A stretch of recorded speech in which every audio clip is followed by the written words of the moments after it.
That $45,000 center console you've been eyeing at the boat show has a team of people inside the factory whose only job is to fix what went wrong before you ever see it. They don't have to tell you about it, and they won't. I know this because factory workers, surveyors, and forum veterans have been documenting it for years. On The Whole Truth, on Reddit, and in marine survey reports that almost nobody bothers to read. The worst part isn't any single defect. It's a 3-word phrase the entire industry hides behind. I'll get to it in a minute, because once you understand what it means, you'll never look at a new boat the same way. First, the confession that started this. On a Whole Truth thread titled "Discovered Repairs the Factory Did," a marine industry professional posted something that should make every boat buyer's stomach drop. He wrote that there's a QC team, and then repairs are made, and they don't have to disclose any of it to you. Another poster on that same thread put it even more bluntly. He said there's more putty on the hull of most new boats than you would ever think, regardless of the brand. A third user confirmed it. He called the patchers quick, said he'd been there and seen it firsthand. This isn't a conspiracy theory. This is the standard production workflow.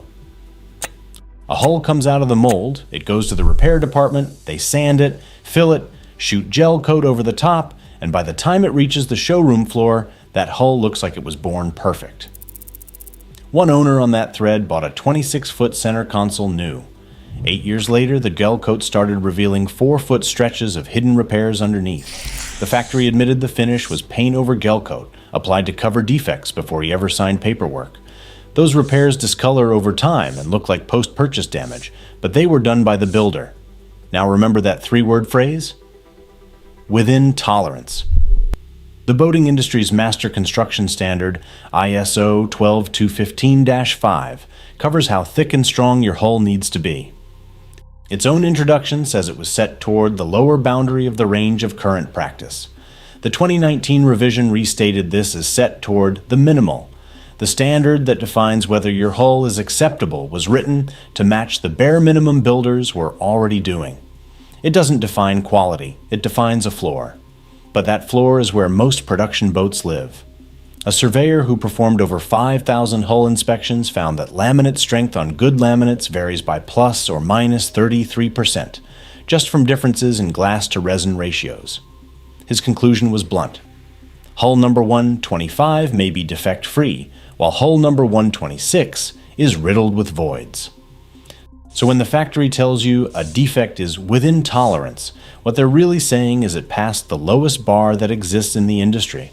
Your boat might be solid, or it might be the Monday morning hull. If that changed how you think about gel coat, wait until you hear what's underneath it. The brochure says hand-laid fiberglass. You picture a craftsman rolling sheets of woven cloth into a mold. But the reality on many production lines is a chopper gun spraying 1 to 2 inch chopped glass strands mixed with resin. One owner's forum member said most major builders claim hand-laid fiberglass in their brochures, but most use chopper guns that replace traditional mats with chopped strand. Published glass-to-resin ratios in chopper gun layups run as low as 35% glass. That means 65% of your hull wall is resin. Brittle filler, not structural fiber. The worst case a surveyor documented was a 27-footer. He cut into the hull side and found 1 layer of woven roving, 2 thin layers of chopped strand mat, and the rest was brittle putty. Total hull side thickness, 3/16 of an inch. He said a carpenter's hammer would go straight through. He proved it. He grabbed the edge and tore 4 feet of outer skin off with his bare hands. If you're finding this useful, hit subscribe. I cover boat construction and marine industry practices every week so you don't write a $40,000 check on something that's rotting from the inside. Everything I just showed you, the gel coat cover-ups, the chopper gun layups, the voids the factory patches before delivery, there's a 47-point checklist in the bilge files that tells you exactly how to catch all of it before you hand over a deposit. Stringer tests, transom checks, moisture meter readings, the specific red flags by brand. Scan the QR code or hit the link in the description and pinned comment. Now let's talk about the skeleton of your boat, the stringers. Stringers are the structural members that run the length of the hull. They keep your boat rigid when you hit a wave at 30 knots. On many production boats, they're plywood wrapped in fiberglass, but the shortcuts on this single component are staggering. One Hull Truth member restringered a 30-footer and found 5/8-inch plywood half-tabbed to the hull, splattered with resin, and wrapped in maybe an 1/8 inch of glass. Another pulled apart an '89 vintage hull and found the wood was stapled together with bare wood exposed everywhere from drill holes. A surveyor documented builders using staple guns throughout plywood stringers, creating dozens of water entry points per hull just to save a few dollars. One post still sits in my head. The owner said stringer conduit holes drilled at the factory were sealed with a handful of 4200 sealant, even in areas completely inaccessible after assembly. That's not craftsmanship. That's a production line. Pay attention to this next detail because it explains why some 5-year-old boats have fuel tanks that look 20 years old. Aluminum fuel tanks corrode in contact with salt water, basic metallurgy, but many builders install the tank, foam it in place, seal the cockpit over the top, and leave zero way to inspect or replace it without cutting the boat apart. One Hull Truth poster found a tank with no protective coating at all. Another found the drainage clogged with construction debris from the build. Tank rotted through in 3 years.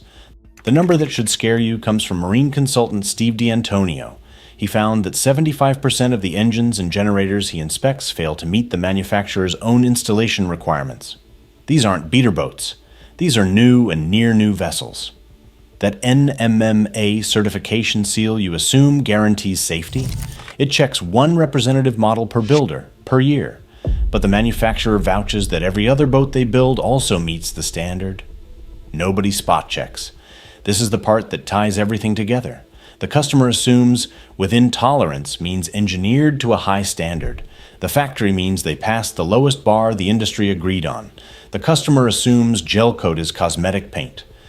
The factory uses it to hide voids and structural putty. The customer assumes hand-laid fiberglass means skilled hands on woven cloth. The factory means a chopper gun. The customer assumes the stringer is a sealed beam. The factory staples plywood together and wraps it in an 1/8 inch of glass. The customer assumes NMMA. Certified means inspected. One boat, 1 year. Every gap is legal. Every gap is standard practice. And the dealer will never bring any of it up while you're signing.